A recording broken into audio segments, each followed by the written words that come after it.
What's up, everybody? Welcome back to Show Me What I've Been Missing, your pop culture podcast where we tell you about things that you haven't seen before because I haven't seen them. I'm here. I'm one of your hosts, Chris Mack, and I'm here with your other host, Elizabeth Stanton. Yes, and we are back to Sex in the City. We took a break from Sex in the City to discuss Bride Wars, which is a very hilarious movie. It's kind of Sex in the City adjacent too. It is. It low key kind of is. It kind of works. I mean, it is in New York, so we're getting there.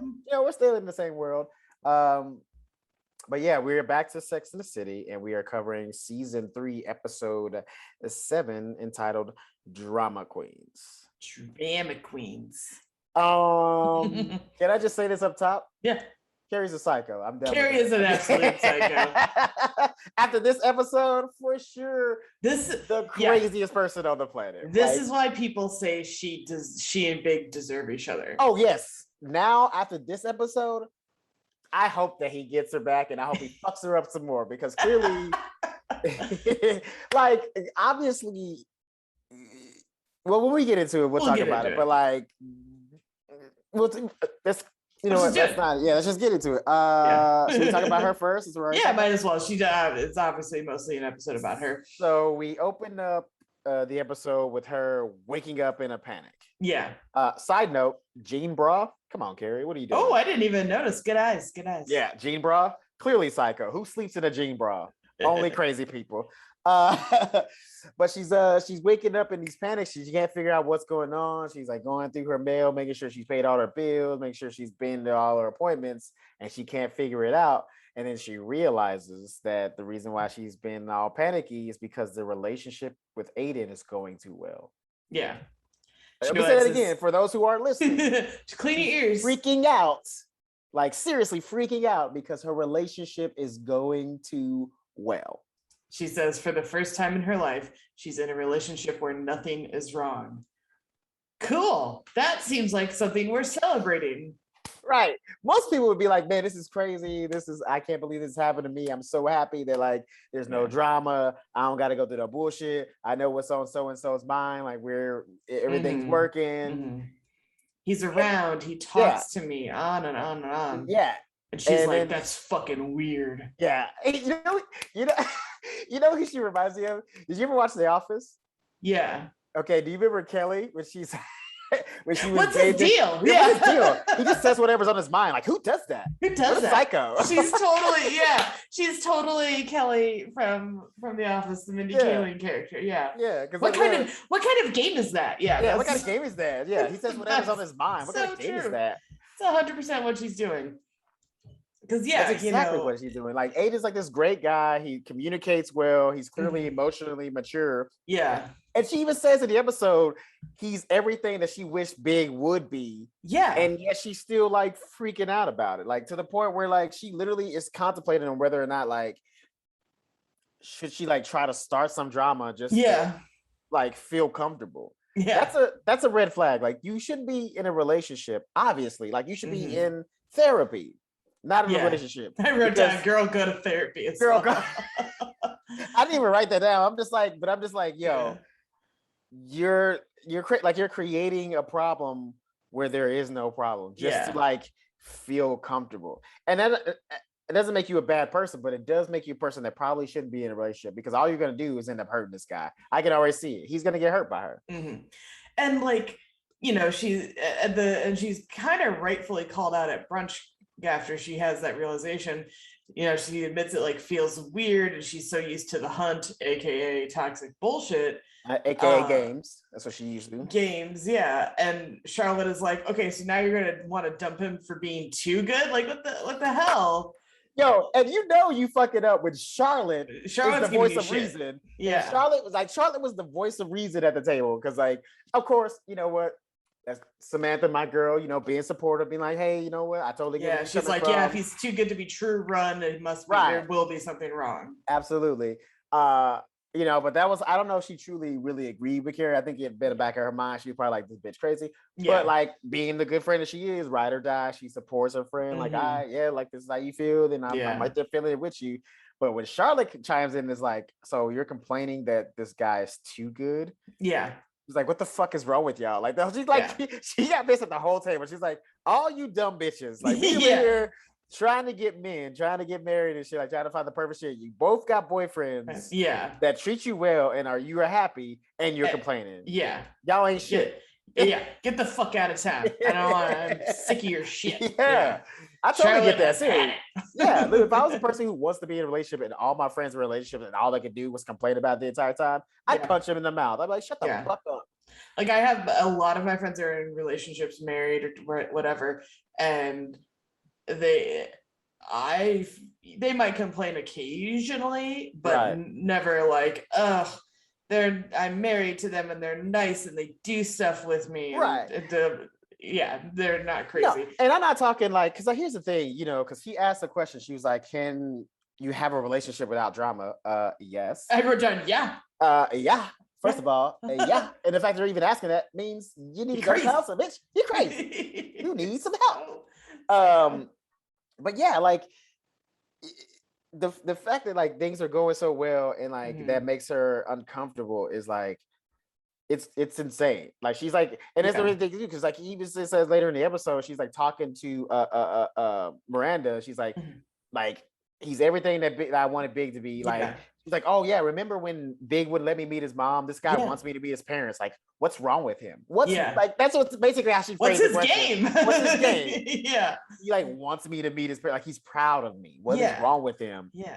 And then she says he's too available. So like, even like, first of all, we've seen this behavior from her way back in season 1, where like she was dating the one guy and was at his apartment and like looked through all his whole apartment trying to find something weird, like, and found the one little like lockbox thing and was like jimmying it open with a screwdriver she found. And he was like, it's baseball cards, you fucking psycho. Like, this was her slightly more mature, and I do mean slightly more mature equivalent of like, because she and Aidan are walking down the street, and she's like, why aren't you married yet? What's your fucking problem? Like, why are you and he's like, I just haven't been. I like you. Why? And he was like, I wrote, because they're going to go get donuts. And I was like, she's giving him all this shit on the way to donuts? What a bitch. Like, dude, I'd have dumped her right there. I'm like, bitch, we going to get donuts. You fucking ruined donut time with your bullshit. I'm out. I'll see you later. I ain't got time for this. I'm not there. He invites her to meet the parents and stuff like that. But, and I was like, all this shit while you're trying to go get donuts. What the fuck is wrong with you? Dude, she was such a bitch too, because he was like trying to be cute. He's like, well, why are you single? Like trying to be a cute, flirty boyfriend. She was like, I hate when guys are sweet to me. She's like, answer the question, asshole. I mean, I totally get it. Like, if I ask a question and you like try to, sugarcoat it and like, skirt around it, I'd probably be like, hey, no, I asked you something. I need that answer. Haha, cute retort, but seriously, answer the guy. But she was like offended that he was even trying to be cute with her. And then also too, it's like, I laughed too, because I wrote down, I was like, well, I guess he doesn't really have to ask why you're still single, bitch. Yeah, no shit. He's seeing all of it, bitch. He's seeing every bit of why you're still single. And now, to play briefly, before we get into the rest of her situation, but to briefly play devil's advocate. Sure. She's been hurt a lot. She's very hurt by the Big situation. Yeah. And thought that was more than it was and everything like that. So, and she's probably had lots of other kind of similarly bad relationships. So that would, I think, engender some paranoia on her part. However, go for it. Like, talk about overthinking it, getting yourself into a tizzy over nothing. It's not even that. Like, that's not the problem I have with it. Is that, again, we go back to what I said earlier. It's like, look, we all got our hangups, right? You know what I'm saying? Like, from past relations, we all got our baggage that we still try to work out. Some of us are seeking treatment for it, and we're, trying to work our way through it in the best way we can. However, that's one thing. To be a little paranoid and leave that in the back of your mind and kind of wonder what if, that's one thing. But to literally create problems just so you feel comfortable, that's not a good thing. That's where she tips it from like being understandable. And like, you've been hurt. Aidan literally had to play a toxic ass game with her, purposely not call her for 2 days just so she would like stop freaking out so she can Yeah. feel normal, so she can feel like, okay, it's a regular relationship. Yeah, she was like, give me that shit though. She loved it. She Right. fucking loved That's it. she did though. That's the crazy thing. She did. And then when she saw him again, she was like happy that he played the game a little bit. She was like, okay, great. Like you avoided me for 2 days and made me freak out. And I loved it. Thank you so much. And I love that, you know, she was like, hey, you know, you didn't call me for 2 days. What was going on? He's like, well, you told me what you wanted, which was for me to be less available. So I did what you asked me to do. Yeah. And even that's like a bit of a game that he in theory he shouldn't have played into it. No, at all. But here's the thing. He was trying to be like a good boyfriend, like trying to give her what she wanted so she could like stop freaking out. Like, because clearly him being just himself wasn't good enough for her. What an asshole this guy is. He's tall, owns his own business. Yeah. You know, does nice things and says nice things and is like cool and friendly. What a piece of shit.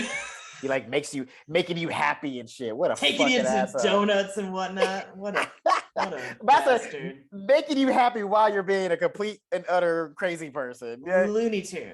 Oh, and we should point out though too, you know, I wasn't sure where this was going, but she joins Charlotte at the opera, which we'll get into Charlotte in a bit. Yeah. And sees Big across the way at the opera through the opera glasses. That was wild.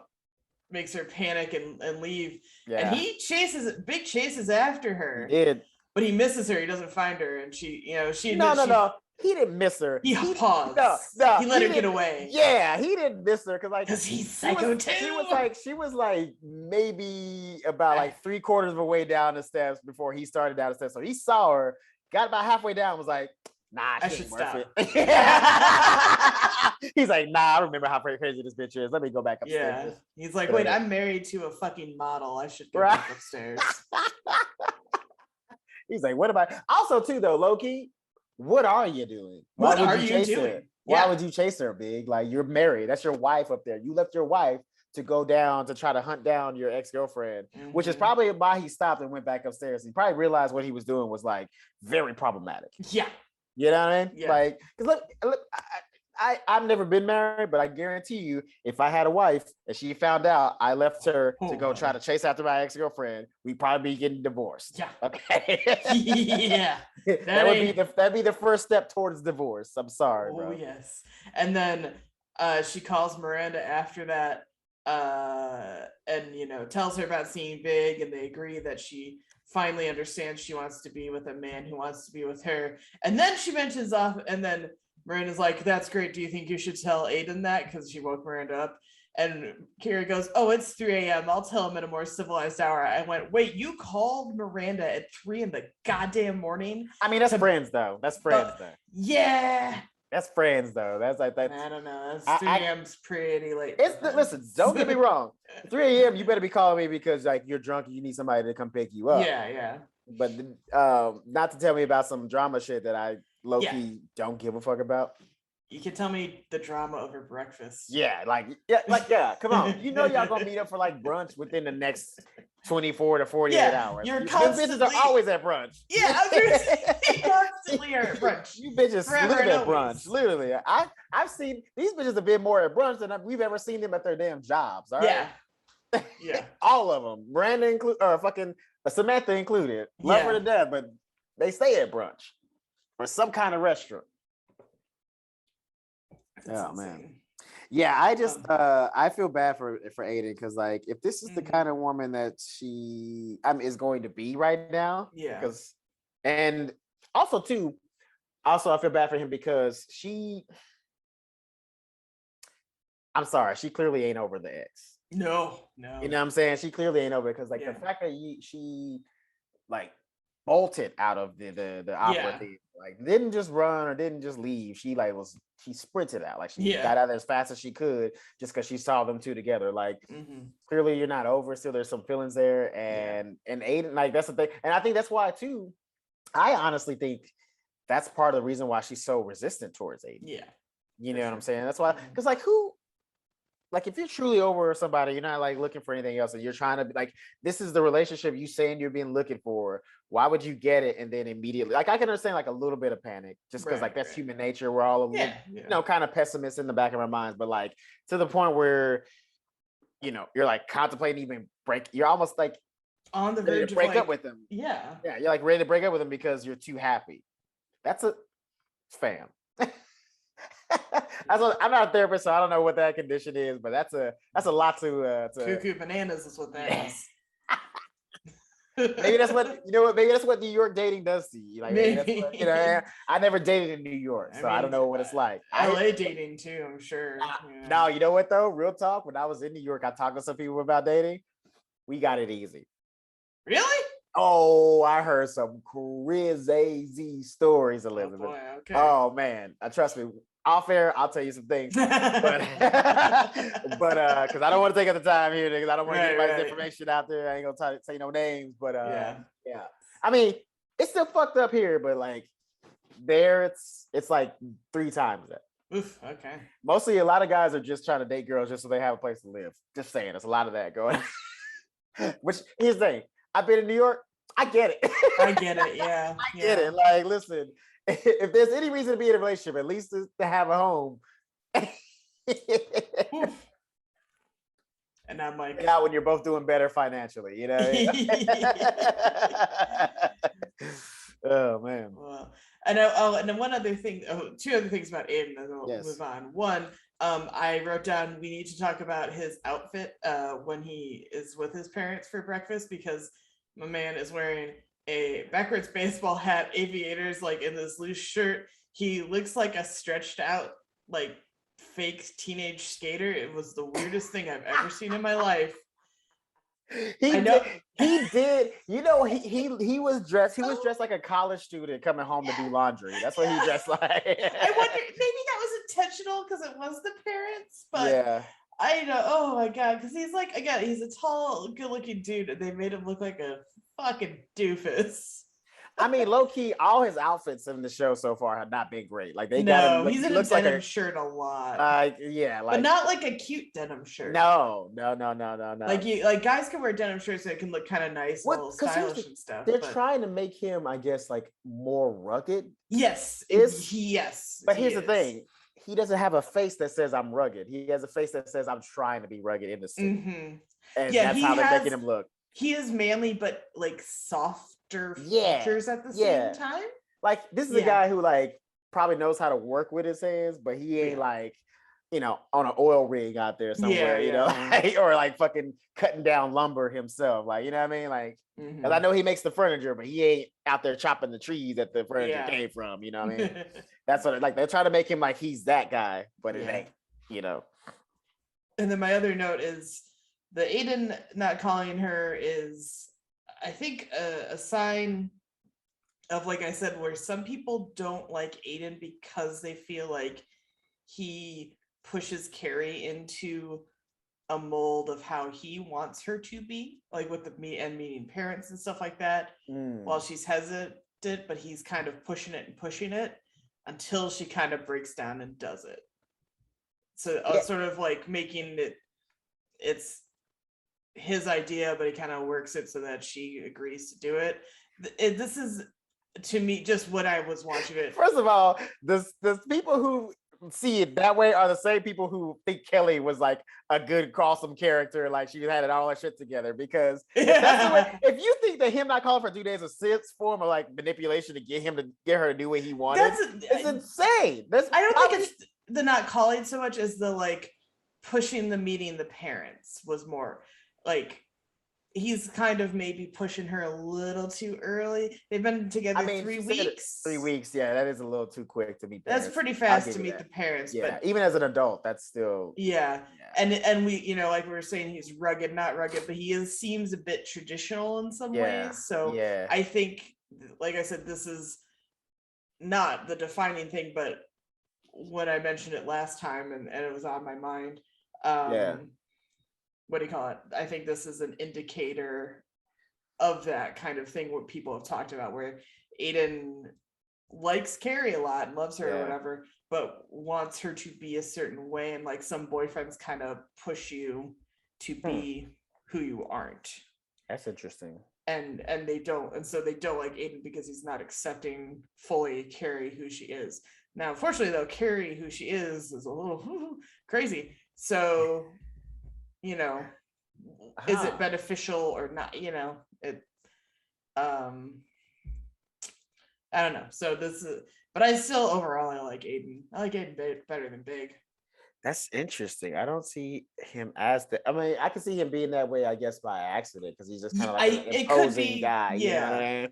So I can see her being that way, or see people like viewing him that way. But I don't know. I don't get that vibe off of him. You know what I mean? Like, I don't feel like he would be that kind of guy on purpose. You know what I mean? And I definitely don't think like. Now, I will say I totally agree. 3 weeks into the relationship, maybe don't ask to meet your parents. That's like pushing things a little too quickly. Like, you're trying to get to the altar too quickly. That's kind of like a Charlotte thing. You know, I feel like if she would have met Phil, who we'll talk about later, like this episode, she'd probably be like, "So we're just going to Vegas to get married tomorrow." Right? So we just start planning. So that is quick, but I don't know. I don't know if I see him as manipulative. Yeah, I don't see him particularly as manipulative, and then maybe I will with that in mind. But maybe he is in a different way, though, because like Big was like manipulative in the sense of like always playing and like keeping her on her toes, and like she never knew where she stood with him. But he could be in a way. But also, I think that he's just trying to like. Here's the weird thing about these girls, especially Carrie, because like at least Charlotte admits it, and she's a little bit of a hypocrite too, but like they seem to want these traditional relationships, but they're not traditional women. So you can't have a traditional relationship if you're not going to be a traditional woman. They have to, the values have to meet and match. And if yours aren't there, you're not going to get this guy. And I feel like you're right about Aidan. I think he is more of a traditional guy, and she's not. And I think him just being like a good, genuine guy, she can't handle that, because to her that seems like games, or it seems like it's too much. When that's actually just normal. If you want a traditional relationship, like if you're trying to get to the altar and be married, be somebody's wife, you know. Yeah, that's true, because like we've said in the past couple of weeks, you know, people pointed out the show is not really as feminist as it has once claimed to be, because they were so into getting married right away, needing a man, wanting a man so badly that it like supersedes all other aspects of your life. And you're totally right. They want these very traditional things, and yet they're very modern characters, and they don't ever really explore that friction between those two things. Absolutely. Yeah, you can't have traditional relationship if you're not gonna be traditional within it. It doesn't make any sense. Yeah, it just doesn't make any sense. It can't be like, oh, I want, you know, my, like, that's like, it's like when the guys like want to like be with a girl and like have that contract of like, I can sleep with other women, but like you can't sleep with other men. It's like, no, that's not how, like, that's you know, like you can't have a traditional if you're untraditional. Like, it doesn't, you can't have that. Doesn't make any sense. Anywho. Who do you want to do next? Miranda or Charlotte? Yeah, let's do Miranda. Speaking of kind of traditional, Miranda's very cozy with Steve, and even doing his laundry on like a Saturday night. And she's really like happy and feeling it. And then she hangs out with Carrie too much and is like, oh, maybe I'm not happy and comfortable. Maybe I'm in a rut. And I'm like, no, God damn it, you crazy lady. Toxicity creeping in. Creeping in. Well, you know what? Because like that's when Charlotte brought up the book at brunch, I was kind of like, she might have a point, because it says stop hanging out with like single women and shit like that. And look at how Carrie's attitude, her thinking, kind of started rubbing off on Miranda, and she like started to like question if they were in a rut or some shit like that, even though she was completely happy before Carrie even got in her head. And I'm sorry, the like afternoon they showed after she had brunch, where she gets back and Steve's like, I've got leftover lasagna, and they have like a casual dinner at home and then some dessert, and then they have sex and chill. I'm like, that seems fucking lovely.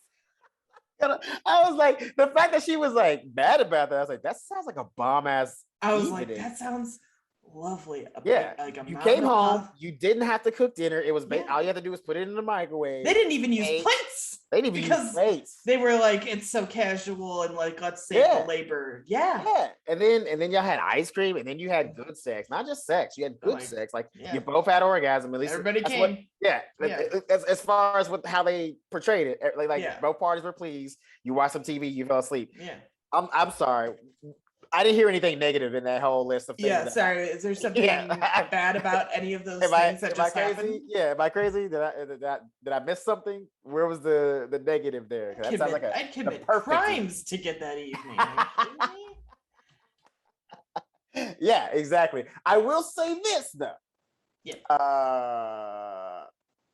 Fellas, wipe your asses. There's no reason that there should be skid marks in your drawers, bruh. Like, here's the thing, because like, I'm sorry. I'm with Miranda on that one. Oh, yeah.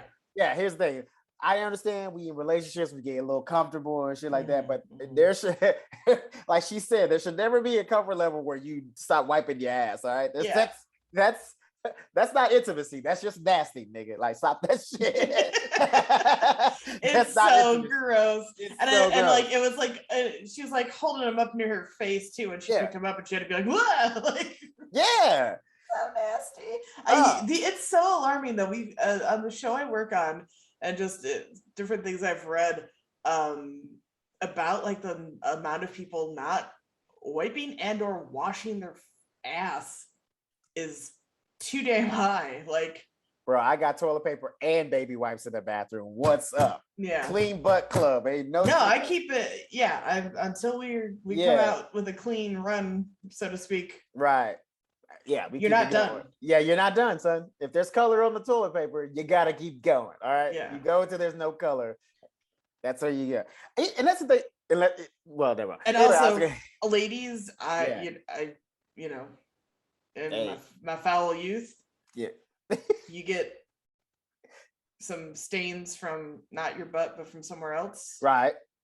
Gotta toss those undies. Yeah. That stain's not coming out.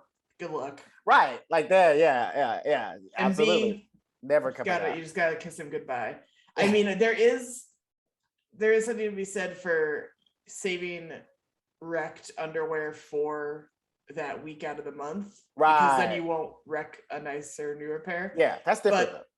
That's different. Yeah, that's different. But generally, but just trying to save them just to save them, no. Yeah. All you need is a hot pair of like 7 bad ones that you already have, and then you just keep a little collection of 7 plus 1 extra just in case. Just in case, right? That's a travel one. That's a travel. I saw something great. This is on the brain because I just booked my Christmas vacation ticket. With my family to visit my family.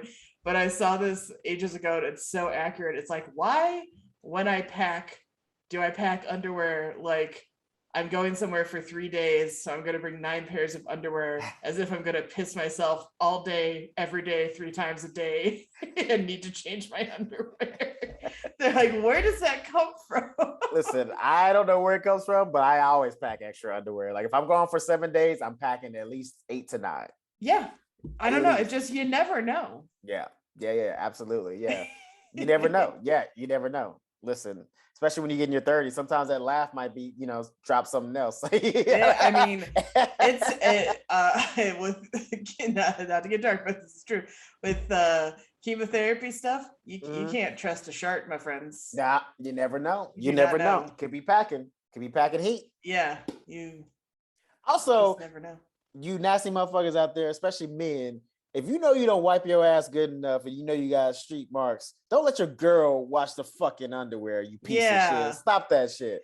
There's no reason Miranda should be washing his drawers. Because there's not a guy out there, unless he's like under the age of 14 or 15, I might give you that.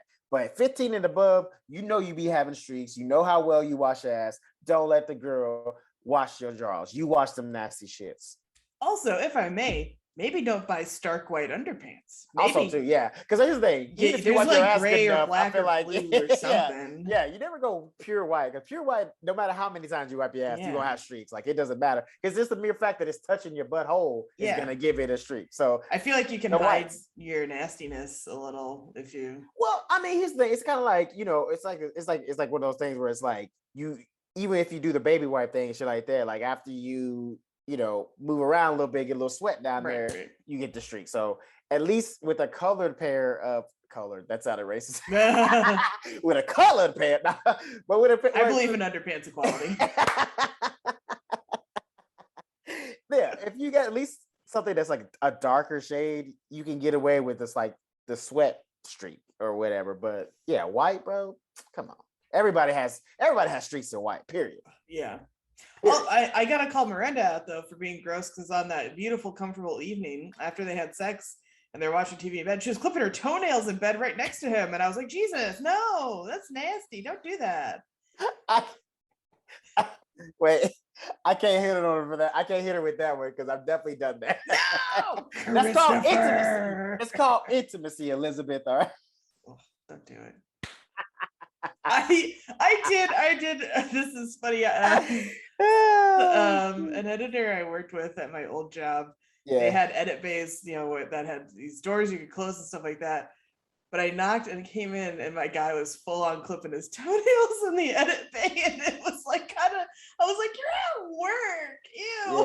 Yeah, nah, bro. Also, too, like, then you gonna put your hands on the keyboard because you ain't washing your hands. You ain't no Purell around. Luckily, I don't have to touch his like edit keyboard. It's a special thing, so it wasn't like I was gonna commingle with his toenails. But it's just still nasty, bro. It was so awkward. At that point, like, why don't you go clip your toenails in a public bathroom? Because if you're just gonna be nasty, just be nasty all the way. Just go all the way. Just go all the way. Do it. Do it. Go for it. But Miranda and Steve are still doing fine. They end up having sex on the washing machine for a little change of pace, and that's like all the spice Miranda needs to be like, oh no, I'm not in a rut. This is awesome. Hooray, hooray. Literally, just a change of sex location is all they needed. And all of a sudden she's like, oh yeah, okay, I guess things are all right. Yeah. Although I hear good things about sex on drying and washing appliances. I hear this is the vibrations. I heard this is a great thing. I've never done it, but I have heard it from a couple people. I can imagine. It makes sense in my mind, especially the washer. You know what I'm saying? 'Cause that's moving the most. It makes sense.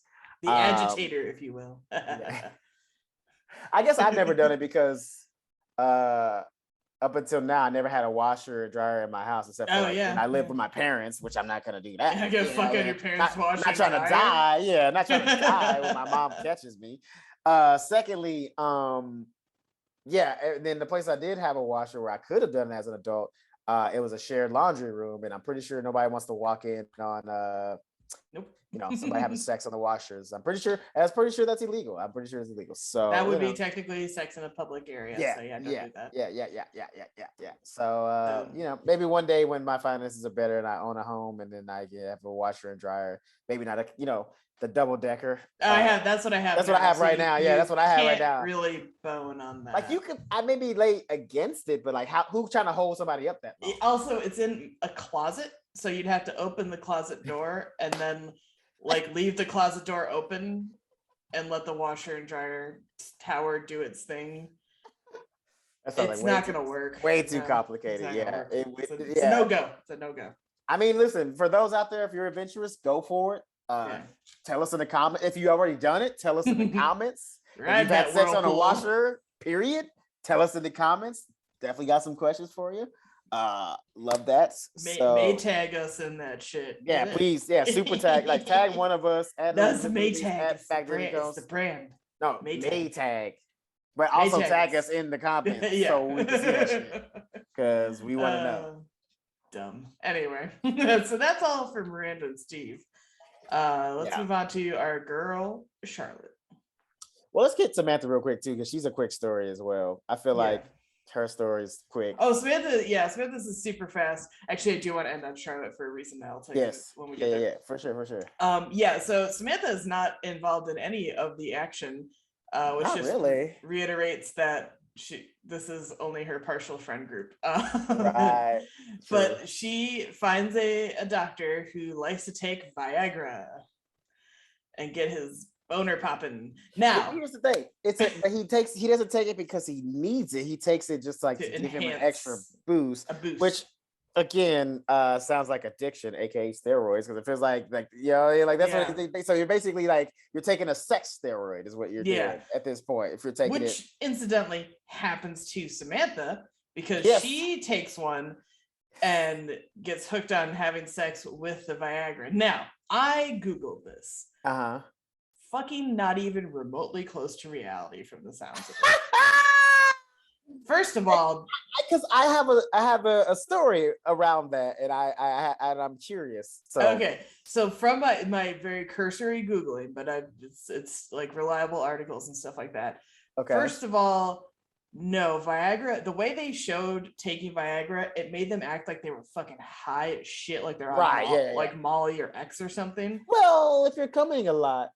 Yeah, but be a little bit loopy. Before they got there, they were like fair enough rolling. It was like an X. Yeah, she was like an X, like pure, like she had just literally dropped ecstasy. That's not how Viagra works. So it does, open up blood vessels and increase blood flow to blood vessels. As I read, there's no proven, like there's inconsistent at best studies on what it does for women. The one thing I read that made some sense for why it might work for Samantha is because it increases blood flow to areas like your genitals, as it does for men to help them get the erection. It could do increase blood flow to your vagina and stuff, which would increase sensation and whatnot, and probably give you more like orgasm ability or whatever.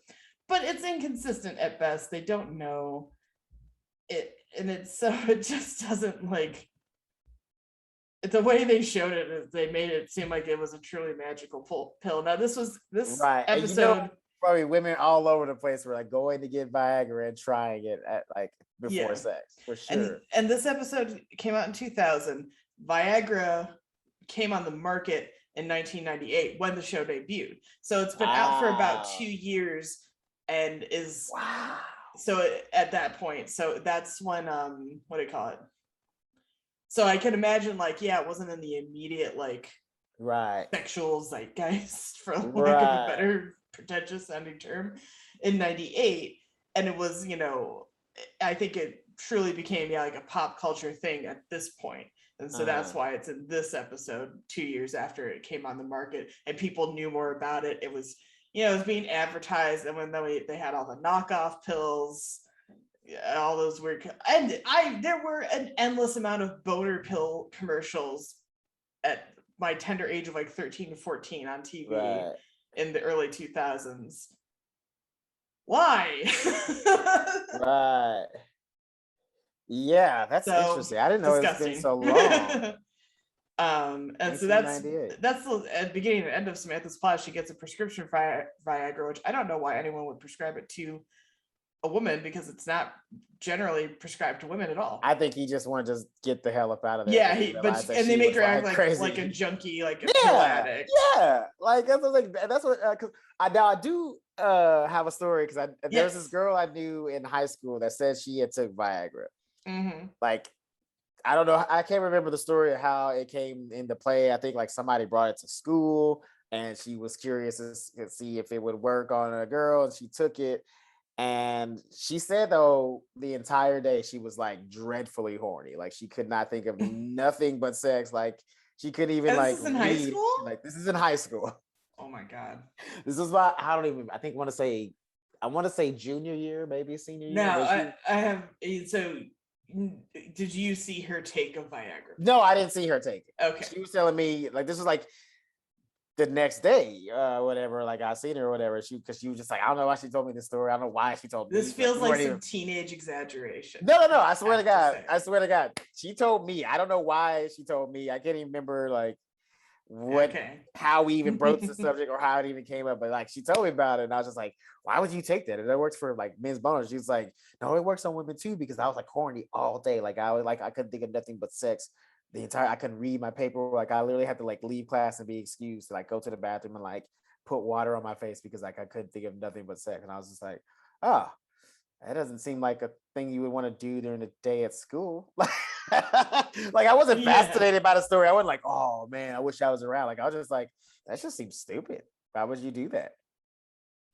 That's like that'd be like me. And mostly I was against it because I imagined myself taking Viagra while in school and just walking around with like a rage, like a rage boner. Like why would I? What would that do for me? And then my luck, it would be the one that like lasts longer than 4 hours, and now I'm just stuck all day at school with a boner. I'm going to say I still think this sounds a little like teenage exaggeration. She like, might have been. I took the forbidden pill and I was horny all day. Okay.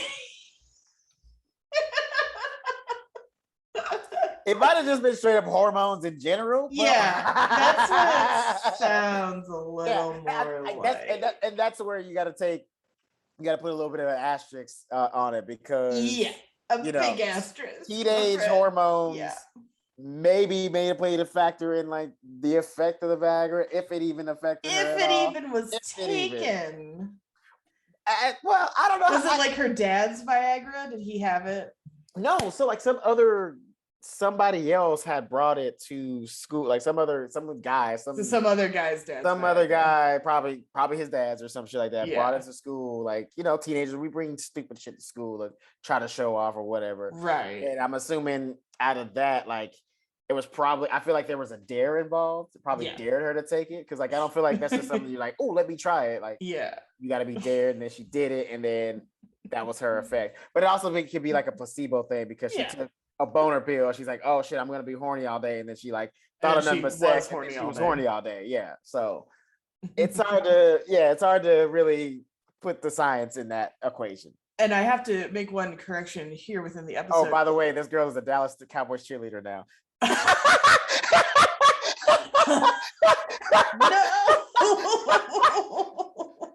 No bullshit. That is not a joke. That's not me playing around. She is definitely a Dallas Cowboys cheerleader right now. I'm not gonna say her name. I'm just gonna let y'all. For those who are listening, you can try to figure out which one she is. Pew pew pew. Little nugget. Bang bang. Well, I can't top that, but I do have to make one correction. Viagra has come up on the show before. It just, no pun intended, popped into my brain while we were talking. There's a whole episode called The Man, the Myth, the Viagra. And it's Samantha with an older guy who I think also took Viagra. Yes. Oh, the one she did, like, I almost tried to sleep with just because he was like super rich. It was the super old guy who was friends with Donald Trump, and I think that's why I blocked it from my memory. We should point out that the guy in this episode is like a younger, like, you know, Samantha age guy, like whatnot. Yeah. So yes, so I stand corrected. This is not the first time that this pop culture came into the consciousness, but I think this is maybe showing that like younger guys were trying it too. Yeah, of course. Because it was like old man boner pills, and now it's like, oh, younger man boner pills. Yeah, I mean, imagine like if you're a kid and you're like, well, shit, if like an old man needs this just to like get it on, I can get it on by myself. If I take it, it's like an extra. Yeah, it's like you said, like a steroid. Like it's like a steroid. Yeah, it's like it's gonna be a boost. I'm knocking it down. And you know, think about that, like a 16, 17, 18-year-old, 20-year-old kid, like they're nothing but pound puppies anyway. So you imagine like something that's gonna give them more pound. Oh my God. Not pound puppies. Pound puppies. That's all they are. Pound puppies. What an accurate That's all they term. do. That's all they do. They get in and get out. Pound puppies. That's the Hot Pockets jingle. That's not the right jingle. It's not, but it's fine. We'll take it. It works. We'll take it. There was. So now we're on to Charlotte. Yeah. This one. Yeah.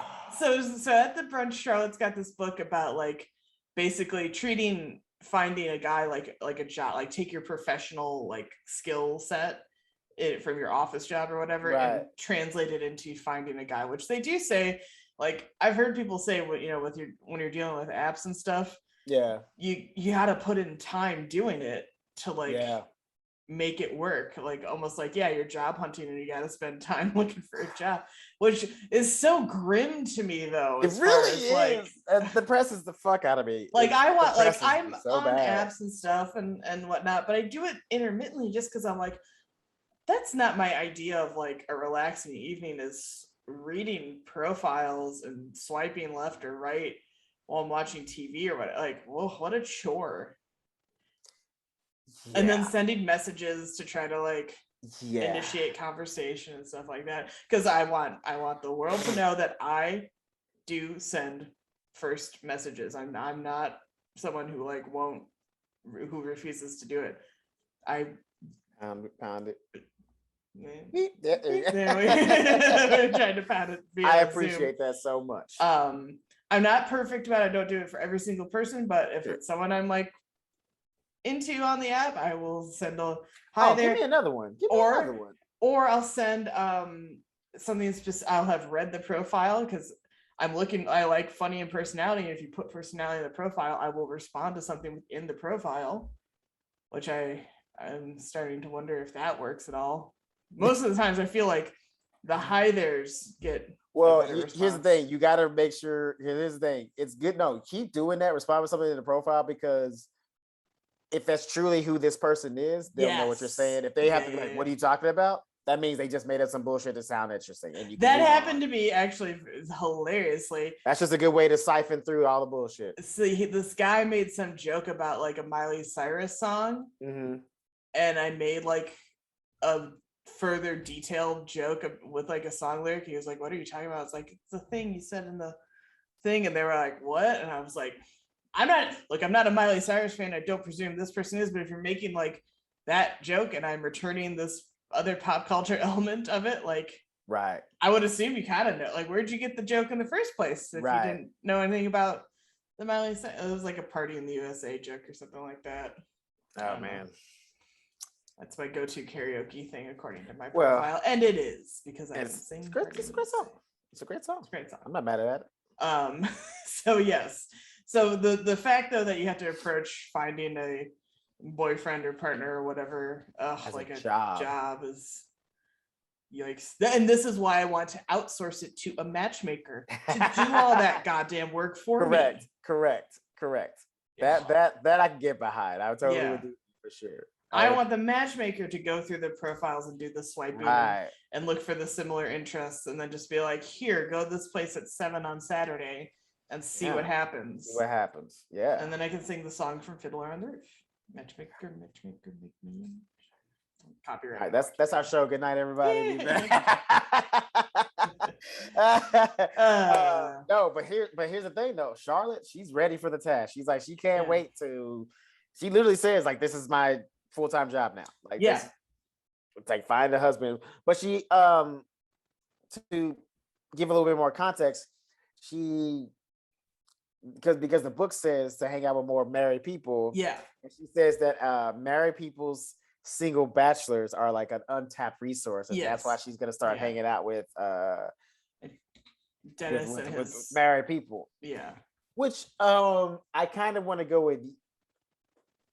I agree and disagree with her. Same. It just depends, honestly, who the friend group is. Right. It depends on. Well, here's the thing.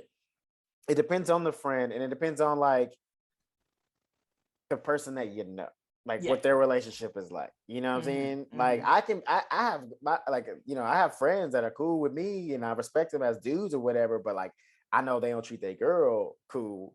And so if I'm kicking it with them, like, you know, like I don't know, like that's not somebody I would recommend to somebody else. Yeah. You know what I'm saying? So it could be a double-edged sword. Like, yes, you could hang out with a married couple that has a single friend that's like this great guy that just happens to be single. Yes, but it can also be a toxic as fuck guy that happens to be single because he's toxic as fuck. Yeah, and I have to give credit to one couple friend of mine. There was like a single guy within their group, but they've never tried to like push us together because it's just sort of, he's nice or whatever, but like so not like we would not work. Right. And like they're smart enough to not be like, hey, yeah, you should go so and so. Yeah. No, I respect that. So she's hanging out with this married couple. Was Dennis and I can't remember. Unfortunately, I can't remember the wife's name. I feel bad now. Chloe? I don't even know if I feel like they didn't even say her name, or maybe they did. I don't know. They didn't. Well, she goes to dinner with them, and she's clearly she's so gross sometimes. She basically so like desperate. She's just so not even that. It's just like she turned like this is supposed to be a like you know how mad I'd be if a friend was on. I was like, hey, let's go have dinner. Yeah. And then I go have dinner, and it's a fucking business meeting. Because that's what this dinner was. It's a business meeting because it's they were looking at the menu. There was no food on the table, Elizabeth. So like they had just had a meal. There were no appetizers or nothing. They got there, clearly looking at the menu, and the first thing that comes out of her mouth is like, hook me up with one of your single friends. Yeah, let's get down to business. Let's get down to business. Fuck all this. I need to get a man. Y'all got some single friends. What's up? Give me the roller. Yes. Yeah. I'd be so pissed. I'd be like, this is why you wanted to hang out? Yeah. Like, we first of all, too, as a married couple, I'm like, wait, we left the house for this? Yeah, we got a sitter for this. Yeah, potentially. Yeah, they didn't show any kids with them, but still, I mean, but even still, like, I'm married. I'm happy. I got what we if the game of life is to get married, I fucking win. All right, I won the game of life. So I had to leave the house for your bullshit. You could have just called me or texted me. I guess text. Texted us. 2000, nah, not for this age group in 2000. Right, that's true. That's fair. Like you could have called me, left a message, and be like, "Hey, listen, I want to, you know, what I mean, like, let's meet up for something more casual, like coffee. Yeah. Don't bring me out to like, cause like coffee is something I can do maybe like even during the day, like on my way home from work or some shit like that. But like, I had to like they had to get ready, like a legit restaurant. Like they got ready for this, and all you did was just come here to have a business meeting. Like, give me dick, you know. Give me dick. Some days I wonder, like, what my neighbors like think I do in here. Because if I'm not yelling rude things like that, I'm coming through the door going, "Hello, my baby boy," to my cat. Fuck him. Yeah, who cares? Oh, that's so funny. Yeah, so they finally say him and the wife kind of. They're like, the wife suggests Phil, and Dennis is hesitant. Yes. And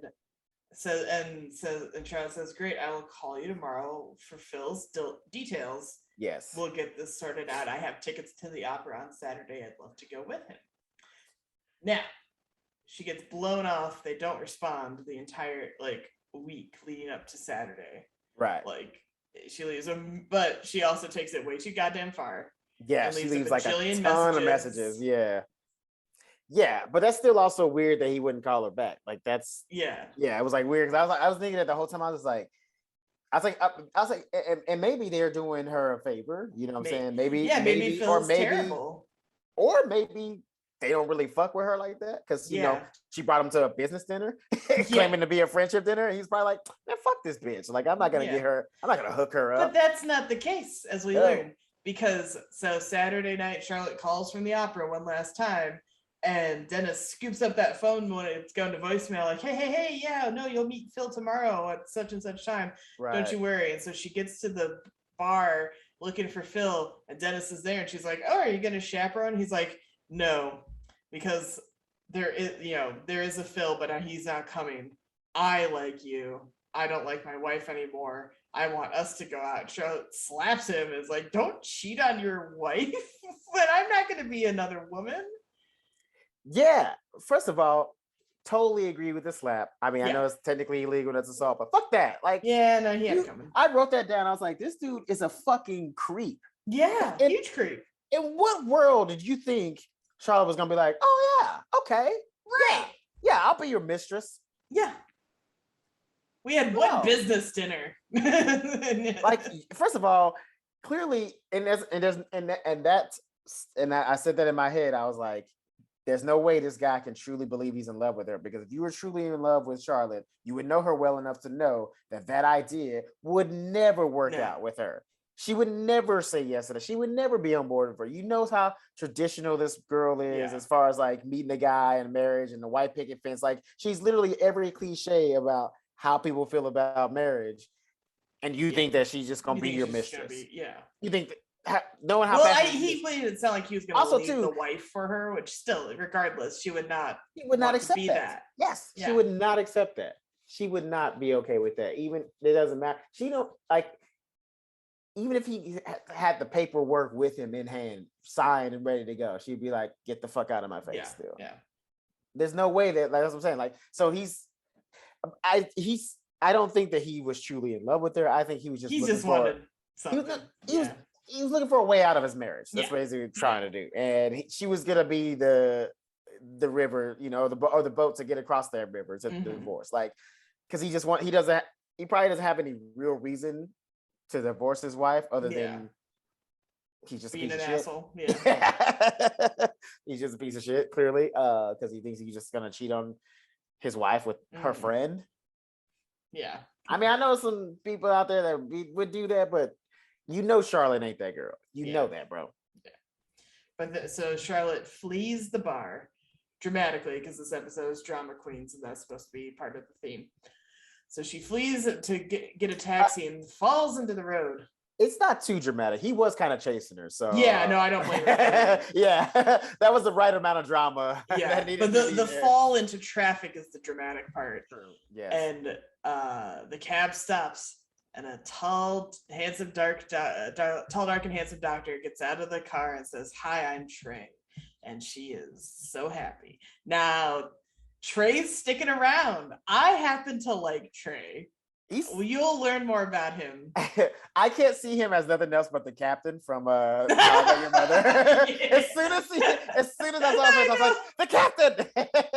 And I think the main reason I like Trey is I like Kyle MacLachlan. I like that actor a lot. I've actually met him. Oh yeah? Yeah, he's a really nice guy. He's super cool. Very like, dude, I was doing background on some fucking show where he's like playing a doctor, and he started talking to me. We were like pretending to be in the elevator and stuff like that. He's like, "So you're an actor, man. What's your name?" Like, I was like, that makes me so happy. Just talking to me. He's super nice though. Yeah, he's got a TikTok. He loves doing TikTok, like for like a middle-aged, like older guy. He's like way into right TikTok now. Oh my god, that's awesome. Yeah, he's a hoot. And so like the road with Charlotte with Trey is gonna be bumpy and complicated, as you would expect this show to provide. But I love Trey. I'm so excited Trey's here. Okay, that's got me excited. I was desperately trying to remember. I was like, I know this is the season where Trey shows up. Where and how? And I can't remember.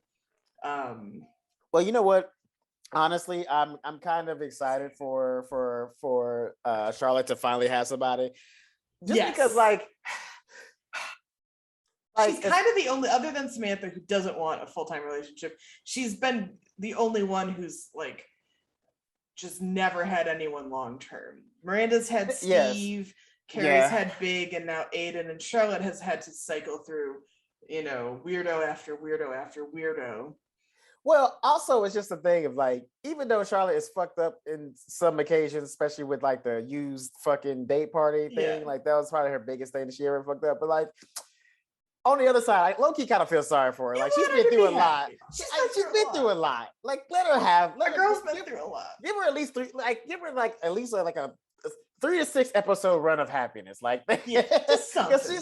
She's only been like 2 episodes at best with like one guy. You know what I mean? Yeah. So give her something. It'd be great to see her a little bit happy for a while. Also, it might kind of stoke the fires of her crazy that are in there. So yes, not giving away too much.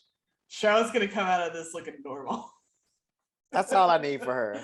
But I just, like I said, I just like I get a kick out of Trey. I think he's funny, and it fits weirdly in with Charlotte really well.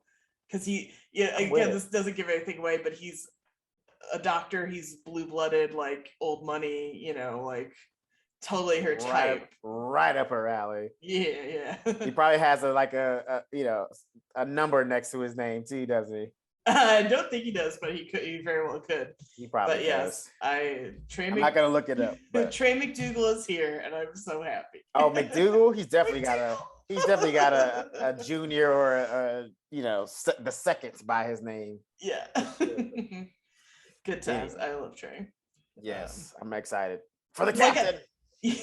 And like I said, this, I mentioned it, I think when we started this season, this is for me where like 3 and 4 are where the show is really at its like peak, hitting its stride. So we're in, like, for me, just a great run of episodes that I feel like I enjoy a lot. They're ones that I'm like, oh, I hope it's like a season 3 or 4 episode when it comes on like in the middle of the night. Okay. Word. Good times. I'm ready. I'm excited to see what the captain's gonna bring to old Charlotte. I'm sorry, I know his name is Trey, but he's gonna be the captain and forever. And yet it will fit though with once you get to know Trey. Okay, the captain still fits. Doesn't matter. He's gonna be the captain no matter what. That's just who he is to me now. And I've seen him in a bunch of other things. He's a very talented actor. Still the captain. I know that's happening to me now with I like Kevin Kline a lot, who's been in a million things, but he's on Bob's Burgers as a voice all the time as Mr. Fishoder. Yes. And now every time I see him, like, I'm just like, it's Mr. Fishoder. And my favorite line of his ever is he comes to the restaurant and he says, Bob, do you raise children or chinchillas? I forget.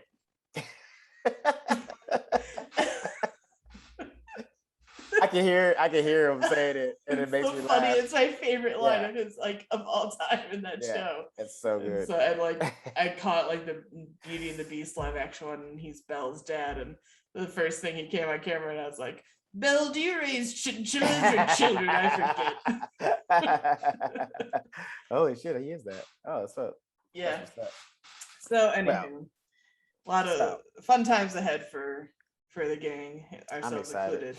And if you want to stick around with us for all of this, you can follow us on Show Me What Podcast on Instagram, and that will take you to all our spots: Facebook, Twitter, YouTube. Which, again, thank you for all the YouTube views, you guys. Are really into the YouTubes. Yeah, seriously, like we're almost at 1,000 on that one. Yeah, so it's thank you guys so much for watching. Yeah, share it, like it, do all that good stuff. We appreciate it. Yeah, and we'll keep entertaining.